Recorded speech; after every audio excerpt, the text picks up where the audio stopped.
Pesan ini saya tujukan kepada Muldoko, Panglima TNI, laknatullah alaih. Pesan ini saya tujukan kepada Mas Joko, Panglima KPI, laknatullah alaihi. Kami akan kembali ke Indonesia, biiznillah, untuk menegakkan syariat Allah. Kami akan menegakkan kejayaan Bollywood di Indonesia.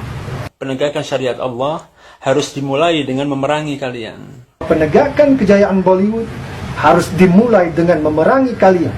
Tentara, TNI, Polri, Densus, KPI, TVRI, Pansus Senturi, dan mengatakan NKRI harga mati.